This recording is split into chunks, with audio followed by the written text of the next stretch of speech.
Okay, today we are going to start with the next poem of P.B. Shelley in our syllabus, Ode to the West Wind. It was written in 1819 and published in 1820. Uh, Before going into the poem, we have to keep in mind a few things to understand the poem. As I mentioned earlier, that Shelley was very much influenced by uh, the idea of democratic reforms and change coming in from the American Revolution primarily, also the ideals of the French Revolution to begin with, the ideals with which it started. Okay, uh, not the tyranny with which it eventually ended and went ahead. Not that, but democratic changes, equality, etc., etc. Uh, Also, the cause for Greek freedom and independence, roughly being fought around at that time, 18, 19, 20, that period, against the Ottoman Empire. Uh, we'll keep these historical details in mind. Also, the Peterloo massacre, where a huge mass had gathered uh, for more, in a sense, for demanding more rights, more participation in the democratic process, etc. And they were fired at, and there were mass casualties uh, in that event. So all these upheavals are happening in England uh, at that time. Uh, The poem, as the first note would tell you, was written in Florence, as P.B. Shelley says, and he says that it was the kind of uh, atmosphere that prevailed on a particular evening, which inspired him to write this poem. A lot of imagery of the same is also visible in the poem itself. Okay. The poem is, as the note tells you, is written in the season of autumn, composed at around sunset. Autumn, as you know, is that part of the year when winter is about to come, and it's the end of a cycle. A cycle of seasons is approaching. In a sense, winter would be the culmination of the cycle, and autumn is, uh, in a sense, uh, leads up to that final pushing out of the last season, which would eventually start a new cycle of seasons and an year. Okay, so keep all of these things in mind about the poem, about the context in which it is written. The second thing is, if you have read, also this idea of democratic reform, etc., is there in his views on philosophical reform, which I had sent you. There are some excerpts which I had sent you. Particularly, pay attention to passages where Shelley has talked about governance in government reforms in America, France, what's the condition of England, and what he thinks about the entire idea of people and governance, etc. That thing also. Besides that, now this is the historical, sociological, political backdrop to the poem. The second aspect, which is crucial for us to understand this poem, is that of what P.B. Shelley thinks of as the role of the poet in society. If you have read the excerpts I've sent on Shelley's views on uh, poetry, his defense of poetry, you would find that he thinks of the poet as the unacknowledged legislators of mankind. That's a very famous quote from Shelley, that poets are the unacknowledged legislators of mankind. Uh, and also, they are, in a sense, like prophets who can foresee the future events from what is happening in the now, in the present. Okay, it is not, he says that it is not a prophecy of the kind that astrologers or superstitious thinkers would make, or believers in superstition would make, but poets would be somewhat like philosophers who are able to study the current events and predict the line or the direction in which the historical course is is is pursuing or is proceeding ahead. Okay, and also there is another very crucial aspect to Shelley and his views on the figure of the poet is that uh, also it is there in other romantic writers. He conceives of the poet uh, uh, uh, as those having the capacity to uh, speak on behalf of humanity at large. Okay, and from their, from their own subjective uh, selves, they are able to, in a sense, they are able to, in a sense, exercise that quality of, or rather, that faculty of sympathy, and which involves imagination, and that gives them that capacity to think of the experiences of others. Okay, they are able to, in a sense, put themselves in the place of others and are able to gauge and study as to what is happening to humanity at large. So you'll find all these ideas in the excerpts that I've sent you on to one on his views on philosophical reforms and the other the defense of poetry. Okay, his variants with Plato, etc., in all of that, in his views on poetry and philosophy, etc. We'll come to it in the next poem in more detail. Okay, uh, okay. Now, just a second.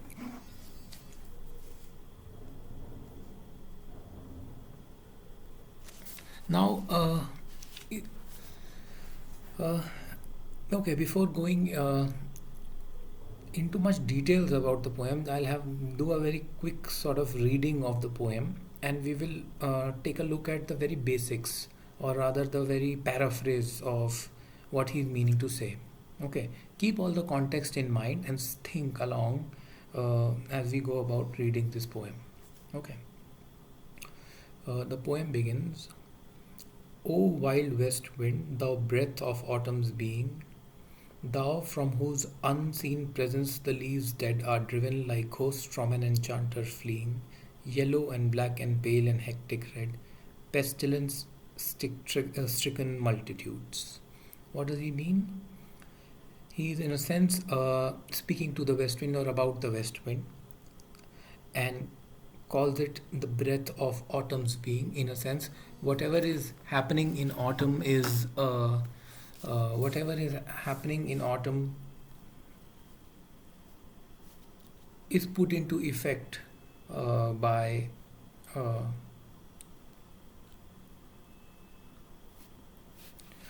whatever is happening in autumn uh, um, is given life to by the west wind. That's why he calls it the breath of autumn's being. You know that autumn has come through the coming of the west wind, in a sense. So it's the breath of autumn's being.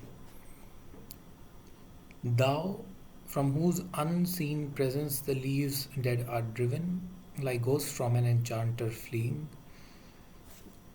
The west wind signaling the onset of autumn. Of course, the wind is an unseen presence, an unseen power.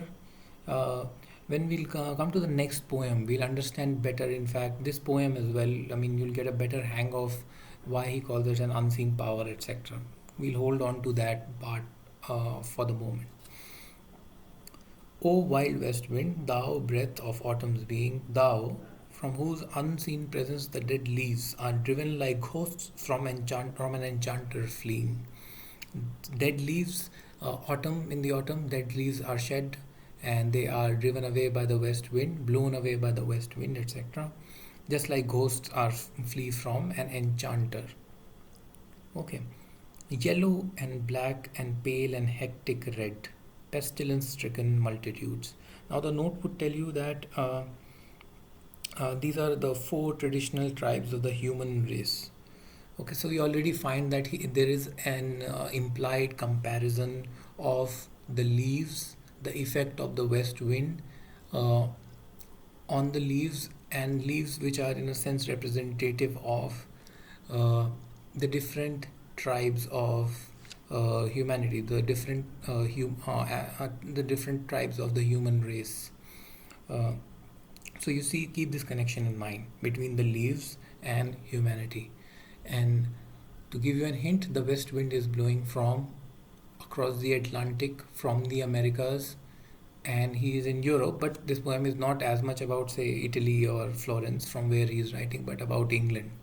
Okay.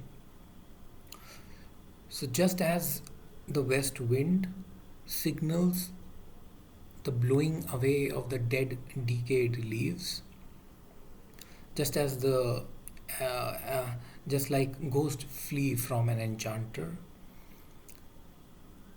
and the leaves are likened to the different human tribes and pestilence stricken multitudes. Okay, imagine a big collection of dead leaves which are fallen from the trees and are being blown away by the west wind. It's almost, you can picture it almost as a crowd. Okay, uh, a multitude. Multitude is a crowd, pestilence stricken and epidemic stricken. Okay, so uh, we are in lockdown in this pandemic. Um but imagine the old imageries of the Black Plague, etc., etc. He's likening the crowd, the current population, to a pestilence stricken multitude, as if they have been struck by some epidemic. Okay, there would be death, there would be change, there would be decay. Okay, so this is the, and he's talking, of course, pestilence stricken multitudes. Is of course a reference to also the leaves in a sense, and through the leaves and the comparison of leaves to the different human tribes, uh, he's also talking about humanity at large. Okay, so west wind is blowing, an unseen presence, driving away dead leaves. Okay, different tribes, different types of people, etc., which are like pestilence stricken multitudes. Okay, what is a pestilence? Perhaps the Peterloo massacre, etc. Uh, all the tyrannical uh, regimes and occurrences that are uh, or historical events that are happening in Europe at that time. Okay, so this is where, from the point of view from which you need to look at the poem. O thou who chariotest to their dark wintry bed the winged seeds, which lie down cold and low, each like a corpse within its grave. Now what is he saying? O thou, again talking to the west, about the west wind, who chariotest to their dark wintry bed the winged seeds. Now imagine small little seeds which have those tiny hair around it and are blown in the wind. So you would have seen them, uh, probably even played with them in childhood. That ball kind of a thing that you have, okay, that ball of hair, and in the middle is there is a small seed. So the wind, along with blowing away the dead leaves, is also blowing away the seed. Okay, and it is blowing away the seed, and the seed is going to lie cold and low through the winter, because it's not germinating through the winter, it will only be germinating in spring. But the wind has already affected a change. Okay, one of carrying away the dead leaves, pestilence stricken multitudes, and also along with it, seeds for renewal, rebirth. Okay, however, winter would be that dormant period where you would lie cold and low, each like a corpse within its grave. Okay, now is this again imagery of resurrection? The seeds are linked to corpse within its grave, and the corpse or the life would be renewed after death, and new vegetation would come. And when would it come? He says, until thine azure sister of the spring. They would lie dormant, cold and low, like a corpse, until your azure sister of the spring shall blow her clarion over the dreaming earth. They would until spring comes in. Clarion call, if you think, is the call of trumpet of war. Okay, uh, change, revolution. Her clarion call over the dreaming earth and fill with living hues and odors plain and hill. So spring would come, and the dead, or rather, this dormant seeds, the dormant ideas, thoughts would come to fruition in their different colors and odors on plain and hill. That is all across. Okay. In between there is a line in the brackets. Further addition. For further addition about. What do the winged seeds look like? Her clarion call over the dreaming earth and fill, driving sweet buds like flock to feed in air. Now, these winged seeds are imagined as a herd of sheep uh, being uh, being led by a shepherd, by a pastor. By a shepherd.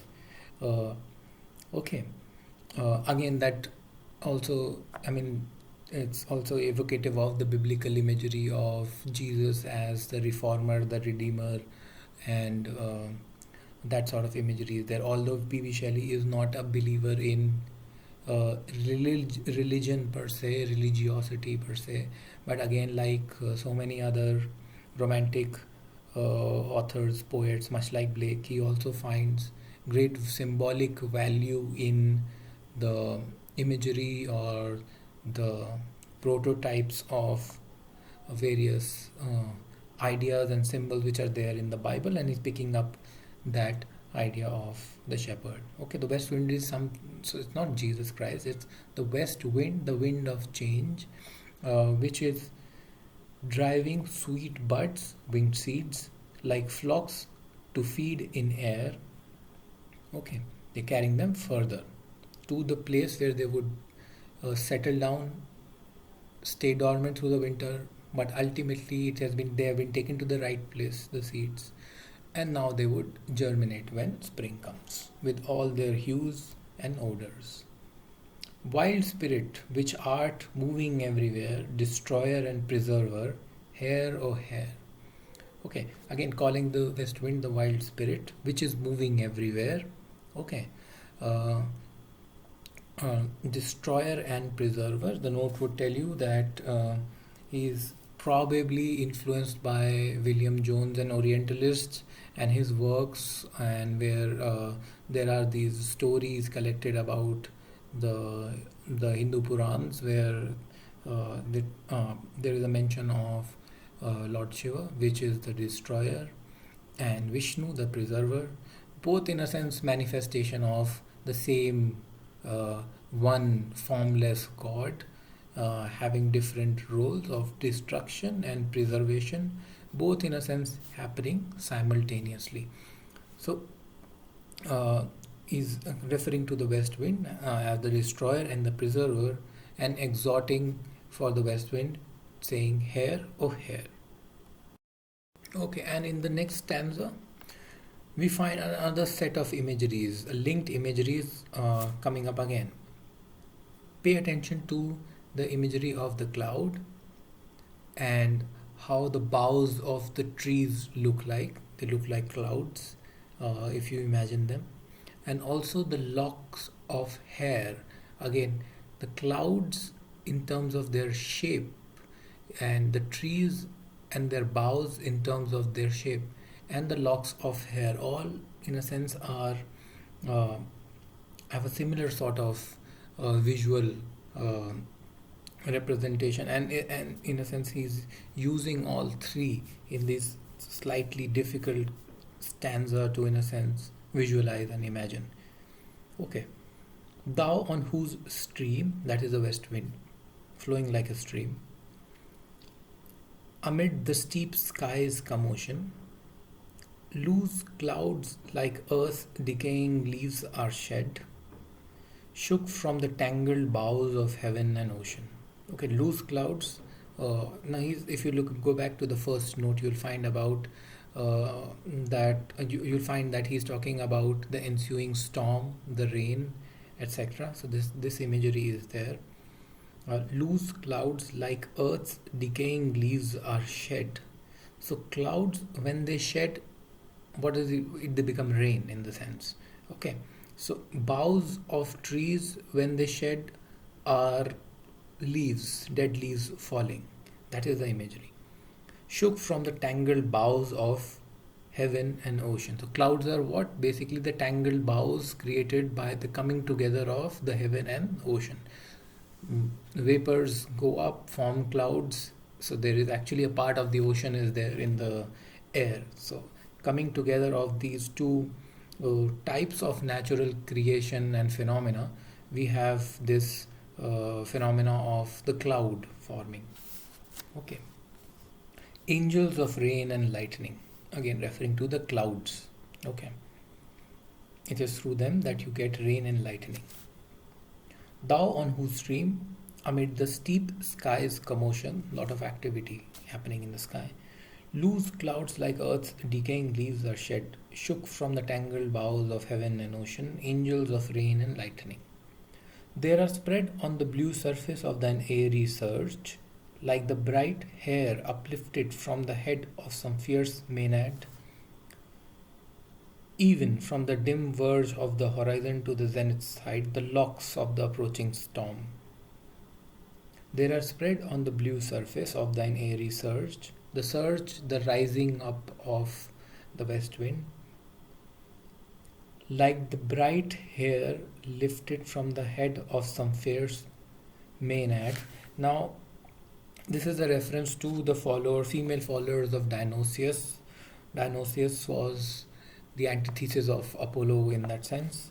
Uh, Clouds are scattered ahead of the storm like the Maenads' frenzied air, let loose and wild by her tempestuous dance. So, the imagery of that drunk Maenad dancing uh, in worship, in ecstasy to Dionysius. Okay, again, very Shiva like imagery again, if you notice. Uh, the uplifted hair, the locks of hair of the Maenad dancing in the sky, the clouds are likened to that imagery. Like the hair, bright hair uplifted from the head of some fierce Maenad, even from the dim verge of the horizon to the zenith's height, from the horizon to from where you can see to the very height of the heaven, you can see these locks of clouds, the locks of the approaching storm. Okay. So the autumn is visible how? It's an unseen presence, but it is manifested and visible in multiple forms. One is the dead leaves, the winged seeds, okay, the clouds. All right. And the clouds are again imagined or visualized in the imagery of the locks of the Maenad's hair dancing in ecstasy. Okay. Because you can imagine the commotion of the storm approaching, and the boughs of uh, heaven and ocean. Okay, again the tree imagery is evoked here. This is all the description of the cloud in this stanza. Thou dirge, that is a song of mourning. Thou dirge of the dying year, because the year is also ending. Also notice that the day is also ending. To which this closing night will be the dome of a vast sepulchre, vaulted with all thy congregated might of vapors. Thou dirge of the dying year, thou mournful song of the dying year, to which this closing night will be the dome of a vast sepulchre. This night would be like a tomb, that's a sepulchre, will be the dome, in fact, of the vast sepulchre. This closing night would be the dome. Dome, you know what is that round architectural roof kind of thing that is there on a sepulchre, on a tomb. This closing night will be the dome of a vast sepulchre, Vaulted with all thy congregated might of vapors, in a sense, roofed. Vaulted means roofed with all thy congregated might of vapors.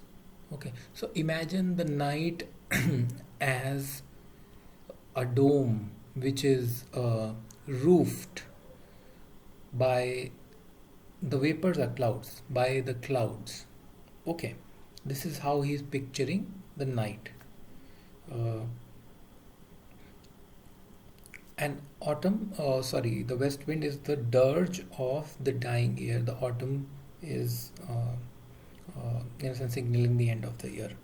To which this closing night will be the dome of a vast sepulchre, vaulted with all thy congregated might of vapors, from whose solid atmosphere black rain and fire and hail will burst. Okay, so from this dome up there of clouds, vapors, in a sense, congregated might, in the sense, all the tension, the energy of ecological change is encapsulated and gathered in the clouds.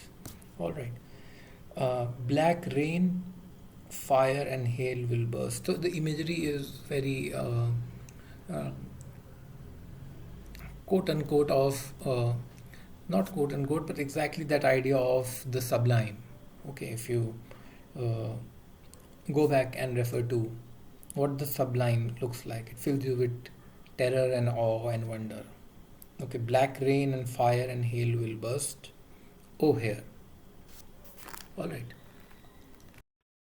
So up till now, what we have is two stanzas where we find different descriptions of, or an elaboration of the description of the west wind, its effects on different phenomena of nature, that is the trees, an implied reference to the human race, air, water, okay, and some imagery from mythology. Now, the next stanza we find again the imagery of nature is evoked to talk about something else, and we'll see what it is. Thou who didst awaken from his summer's dream the blue Mediterranean. You who did wake up from his summer dream the blue Mediterranean. The blue Mediterranean was peacefully, calmly sleeping in the summer and having dreams in the slumber of summer, where he lay lulled by the coil of his crystalline streams. So the Mediterranean is supposed to be of calm waters. Okay, you can imagine Greece, etc., that part, and uh, lovely summer weather, etc., calm waters, lulled by the coil of his crystalline streams, beside a pumice isle in Bayes Bay. That's a reference to a place, and pumice meaning volcanic rock. Beside a rock made of volcano lava, that's how rocks are made. Beside a pumice isle in Bayes Bay. And in the dream, the Mediterranean saw, and saw in sleep old palaces and towers quivering within the waves' intenser day. So the Mediterranean was calmly dreaming in summer, okay, and dreaming about old palaces and towers quivering within the waves' intenser day, as the waves were getting charged up.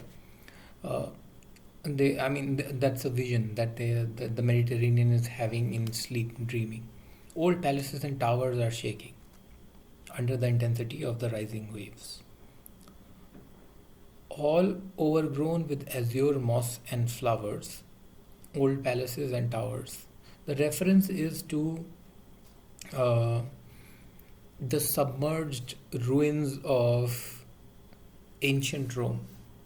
Okay, look at note 11. You'll find the Roman ruins, imposing villas of they are submerged in the Mediterranean, etc. Okay, so the Mediterranean of the present day was sleeping and dreaming of old towers and old palaces which are quivering, shaking. How do you quiver? You quiver in fear, okay, trembling. all overgrown with azure, moss, and flowers. Since they are submerged in water, there is moss gathered on the walls of old palaces and towers, and flowers so sweet. The flowers, vegetation is sweet. The sense faints picturing them. It's such a beautiful picture of ancient beauty, which is a submerged city underwater, overgrown with moss and flowers. So that is the beauty of the seabed. The sense faints picturing them. In a sense, the sense is your senses, in a sense, get intoxicated by that picture in the act of picturing them. Okay, the sense faints picturing them. Either it could be that. The second meaning could be that the sense, in a sense, uh, finds it difficult to picture them. That's not really that important. The more important part is the Mediterranean is dreaming about the ancient ruins which are quivering under the power of the rising wave. Thou for whose path, again the west wind, for you the Atlantic's level powers cleave themselves into chasms. As you are blowing across the Atlantic Ocean, now coming from the Americas, okay, coming over the Atlantic Ocean, the calm waters of the Atlantic, in a sense, have to make way for you. And then you have those stormy waves, etc., owing to the west wind in otherwise calm waters. Thou for whose path the Atlantic's level powers cleave themselves into chasms, while far below the sea blooms and the oozy woods which wear the sapless foliage of the ocean know thy voice, and suddenly grow grey with fear and tremble and despoil themselves. Oh, here. Okay, as the west wind is approaching, the calm Atlantic waters make way for the west wind. Okay, there is, in a sense, a cleavage of the level waters of the sea that happens.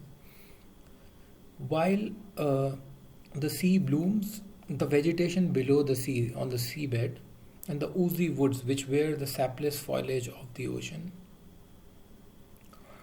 Uh, Sapless foliage is again, sapless would be that does not have much strength. Okay, something weak, almost colorless and lacking strength. So the sapless foliage of the ocean uh, and the woods which are there on the seabed, they know thy voice, and on hearing your voice suddenly grow grey with fear and tremble and despoil themselves. Oh, here. Okay.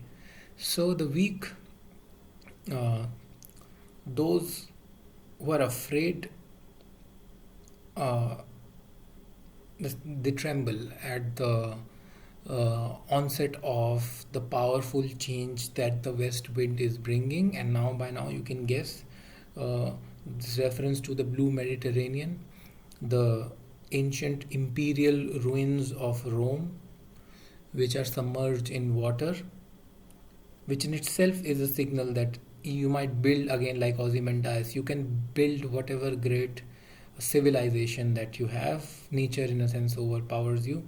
So that Roman imperial uh, building submerged in water is a reminder of the transience, ephemerality of uh, great human projects. And the West, or rather the Mediterranean, that is the Greek. I mean, this could be read as uh, not just Greek, but that entire European uh, uh, European establishment, or more specifically the Greek. Uh, uh, Forget about the European establishment for the moment. Just think of the Greeks, in a sense, are sleeping for the most part. Okay, they are, and in the dream they see the old palaces and towers quivering as the wave of the west wind is becoming more and more intense.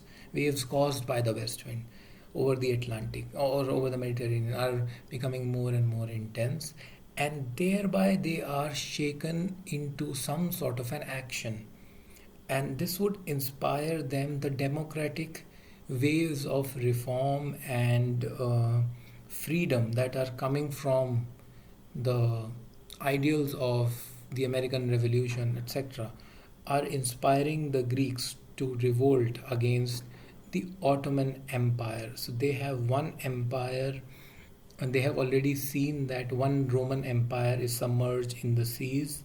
It is dead and decaying, and the west wind is onset is causing uh, the moss which is attached, which is in a sense gathered by the decaying submerged buildings, to become pale, sapless, and shake off and despoil themselves, that is, remove themselves. Okay, suddenly grow grey with fear and tremble and despoil themselves over here. Okay, so he's talking about that which needs to change, that which needs to go, that which is clinging on to the old idea of imperial authority by which the Ottoman Empire is ruling Greece, needs to be shaken off, challenged. Okay, that is the allegory here between of the west wind causing this change in the Mediterranean, and uh, uh, the political equation between Greece and the Ottoman Empire. Okay, after explaining what the west wind is like, how it functions, what is its effects on nature, and by implication some political analogy that he's made in the previous stanza, he now comes to make his request. Okay, if the first three parts can be understood better uh, by reading those excerpts from Shelley's views on political reform, etc., these the next couple of stanzas would be better understood if you read uh, those experts from his defense of poetry. Okay, here he is going to talk about more about what is his role, or why is he dedicating this ode to the west wind. Okay, and this is how it begins the fourth stanza. If I were a dead leaf thou mightest bear. Remember the dead leaf of the first stanzas? That means he's wishing. If I were a dead leaf that you might bear, in a sense, if I were a dead leaf which you had borne aloft and carried further. Okay, that is, in a sense, driving away the dead in him.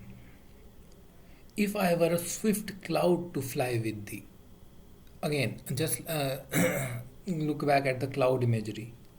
If he were like a cloud that could flow with thee and bring about some change. A wave to pant beneath thy power. Wave of the Atlantic, remember. A wave to pant beneath thy power. And share the impulse of thy strength, only less free than thou, O uncontrollable. So, a lesser degree to the free spirit of the uncontrollable west wind. So, nothing is uncontrollable in human agency. Okay, in terms of it is always limited. It is the west wind which is the uncontrollable, which is eternal, which would forever blow across the seas and bring about changes in the cycle of the season. And he says, if he could be also influenced by that power that is moving the west wind, he could become an instrument of your power, the west wind. If even I were as in my boyhood, and could be the comrade of thy wanderings over heaven. He's again wishing, if even if I mean, he says, I wish I could be like I was in my boyhood, more passionate, and could be the comrade of thy wanderings over heaven, that is your companion. Okay. As then when to outstrip thy sky's speed could scarce seemed a vision, uh, in a sense, when to overtake your speed was scarcely a vision, I would, even if all this was there, I would never have striven as thus with thee in prayer in my sore need. So, even if he were a more impassioned youth and, in a sense, driven um, passionately by the idea of change, the West Wind, etc., not the West Wind, but the idea of reform and change, etc., even then he could never have striven like he does now. As thus I do now with thee in prayer in my sore need. Okay. So in a sense, he in this line there is also an acknowledgement of the tempering down of the passionate uh, revolutionary impulse in Shelley as the poet. He says, if I were like I was in my childhood, I in a sense, overpowered by your passion and driven aloft uh, uh, by you, almost as a comrade, that would be an equal. I would never have striven as thus with thee in prayer in my sore need. Okay.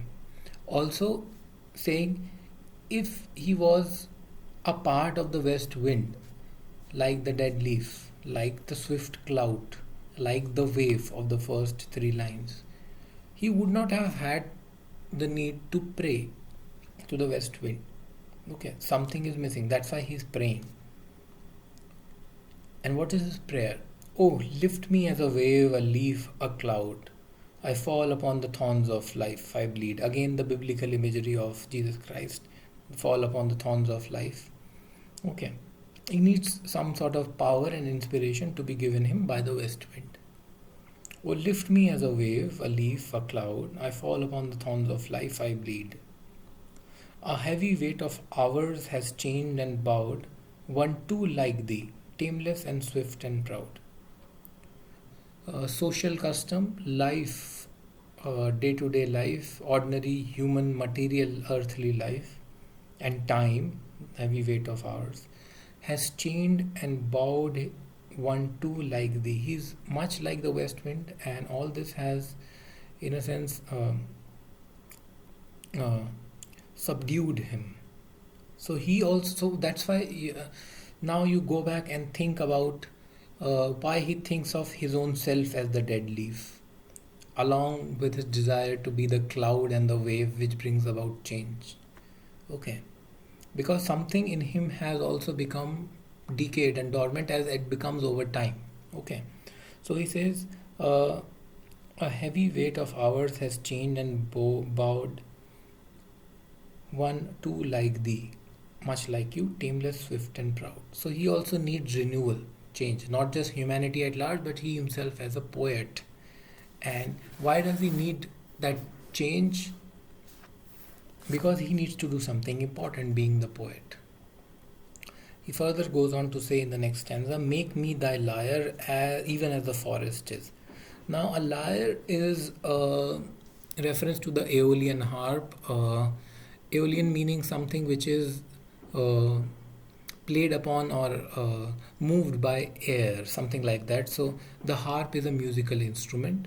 Now, it is supposed to be almost a mythical kind of a instrument associated with poetry, particularly used as a symbol for the romantic poet and the poetic mind, which is played upon by forces of nature. Why particularly forces of nature? Because they are permanent and they are always talking about that simultaneous idea of growth, of decay, of mm, preservation and annihilation.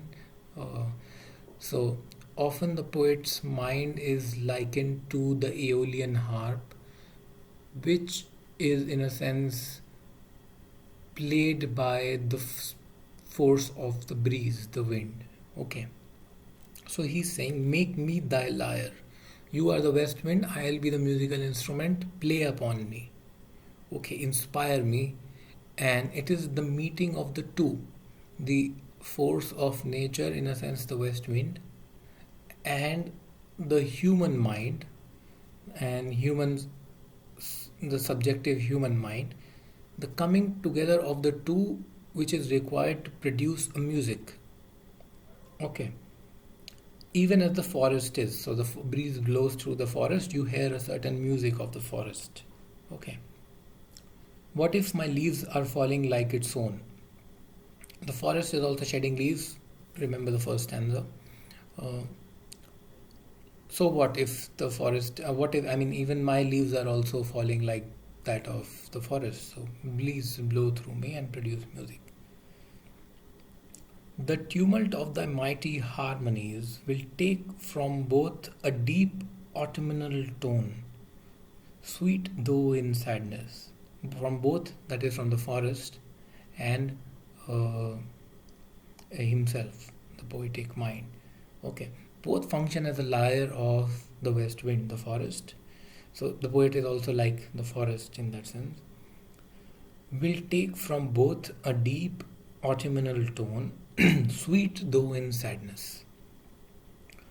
Okay, in a sense, that autumn, that period of loss or approaching loss, decay, change, it is sad, but it has its sweetness. Again, I mean, if you look back, a reference to autumn, or you can read it as that, uh, somewhat in the similar mode, Ode to Autumn, which has its music too, as Keats has told us.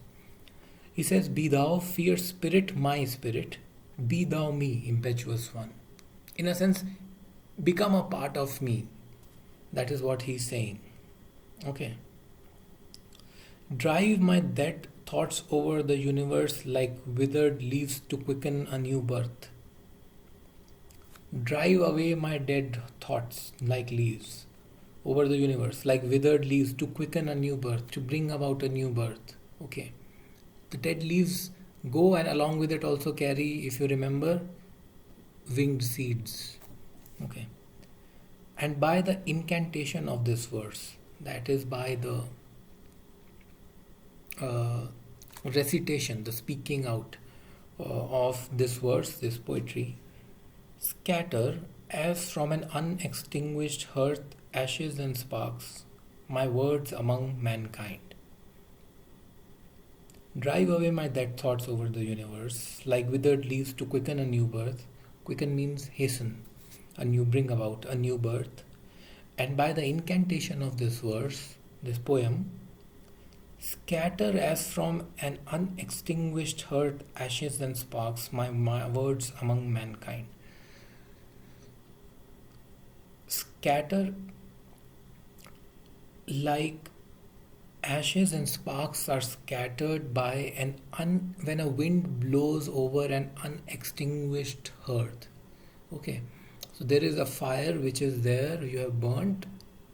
Okay, and it is not yet extinguished, and you find, if the wind blows over it, try to picture it, you have ashes and sparks flying. If you ever sat around a bonfire at night and there might be some wind, you would have been able to make this connection. Okay, and if you see the note, he also likens the poet's mind to something of that sort, because he says that what the poet conceives of in his mind and what he's able to articulate and say in words in poetry is merely like the sparks and ashes which are blown by the wind, because the entire thing is neither uh, uh, entire experience of which you recount in poetry is neither fully captured, and whatever you capture and are able to disseminate is only uh, sparks of the fire that would have, in a sense, ignited in your mind. That's what he says. Scatter as from an unextinguished hearth ashes and sparks, my words among mankind. Be through my lips to unawakened earth the trumpet of a prophecy. Poets are the unacknowledged legislators and also prophets, remember. Be thou through my lips. So, whatever is poetry, in a sense, the spirit of his poetry, the power of his poetry is actually the west wind. Okay, that idea of denoted by the west wind here, that is in my reading definitely the idea of democratic reform. Okay. Inspire the earth. Be through my lips to unawakened earth, which is now lying dormant, okay, sleeping, like the Mediterranean was sleeping, like uh, the corpse in its grave would be sleeping through the winter. Be through my lips to unawakened earth, the trumpet of a prophecy. Okay, only a trumpet of a prophecy, a signal, okay, of something important. And what is a prophecy? O wind, if winter comes, can spring be far behind? Simple sort of a message that uh, change is inevitable, and after the autumn, the winter which would ensue would be followed by spring. Some positive change is going to be brought about. Okay. Uh, so this was uh, our poem. I said initially that I would do a quick reading of the poem and give you a brief overview, but I mean it would probably would not have made much sense if I had gone that way. So I have given you an analysis of the poem, some connections which are obvious and important. As I said, keep these two things very crucially in mind. One is the different images in the poem, metaphors, personifications, and what each of them denote.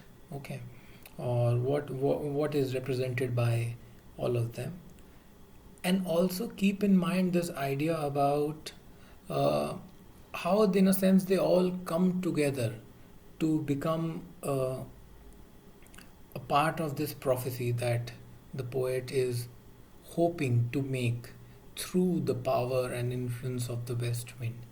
Okay.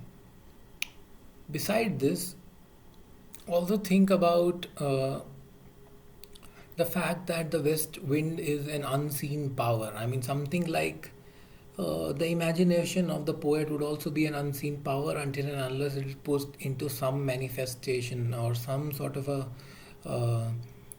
visible form. Okay. So, and there is that is the connection he is trying to make, the connection between an unseen power which is driving through natural phenomena and which we are able to understand through various observations of change in seasons, winds, leaves, etc., etc.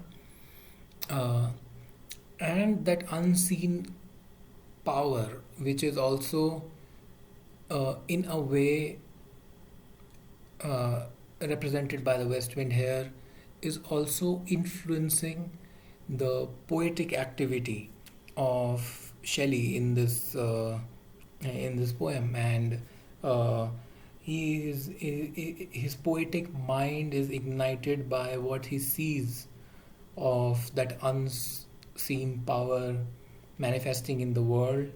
It gives him certain ideas. He is able to, in a sense, make connections uh, through his observation and study of whatever that unseen power is manifesting in different forms. And then he is able to talk about something more profound in an implied, uh, between the lines sort of an idea of democratic change and reform, how the pestilence stricken multitudes need to move and change, how the Mediterranean needs to uh, fight for its right in against the Ottoman imperial uh, powers. Okay, how this the unseen presence of the force of change and power, which is timeless, is contrasted with the ever-changing particular seasons, the ever-changing political scenes of empires rising and falling. And remember Volney's rise and fall of the Roman Empire in also Frankenstein with the creature, and the poet also, who with the passage of time in a sense has become uh, subdued and has also uh, been burdened by the dead weight of human life, which makes us forget this truth of eternal change and renewal, which keeps happening. I mean, to us as individuals, in climate across us, or in the environment, the natural world. Let's put, I mean, use natural world instead of say environment or eco, the ecology and all of that. Say natural phenomena, the natural world, uh, and philosophical ideas. Okay, the human history, history of empires, history of populations, history of civilizations, uh, the planets which we inhabit, the natural world, all are part of this entire process and cycle of simultaneous destruction and renewal. Okay, and sometimes we, in a sense, get too caught up in the in a very short-sighted view and understanding of who we are as a self. We don't see ourselves as ever changing and evolving selves. Uh, find find it difficult to be, in a sense, malleable in our thoughts. Then you become rigid and orthodox, so on and so forth. Similar with the empires, similar with political ideas, philosophical ideas. Okay, uh, but we need to always keep in mind that all of this is changing, and if winter comes, can spring be far behind, and also that subsequently more autumns and winters are going to come, and it's going to go like that. But that doesn't mean we don't do our bit. Okay, and in this doing our bit, if as a population you need to move and change, participate in the democratic process, the poet, his duty is to, in a sense, be the trumpet of the prophecy of the things that he can see coming based on his study of human nature. Okay, through sympathy, through imagination. All right, so this would be our poem. Do read all the excerpts that I've sent, the poem closely, and then we'll move on to the next. All right, take care. Thank you.